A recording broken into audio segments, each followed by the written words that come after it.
নেইমারের ভক্ত আসলে কারা আমি জানা নাই ঠিক। ভাই 22-এ তো খেলছে ভাই, একটু টিভির দিকে মনোযোগ রাখতে হবে।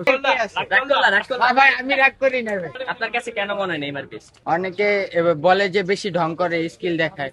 আসলে সবার দ্বারা স্কিল সম্ভব না, ঠিক আছে? অ্যাক্টিং তার সবার দ্বারা সম্ভব না।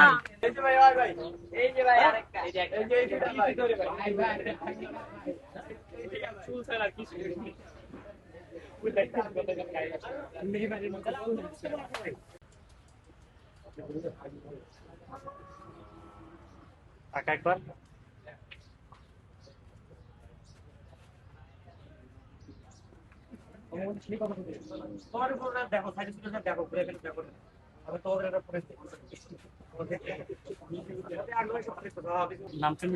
এটার নাম মূলত নেইমার দেওয়া হয়েছে চুলের কাটিং এর জন্য আর কি। চুলের যে যে কাটটা দেখেন একেবারে সামনের দিকে নেইমারের মতো একটা কাট দিয়েছে ব্যাপারী ভাই, এজন্য উনি মূলত তার প্রিয় গরুটার নাম দিয়েছে নেইমার আর কি।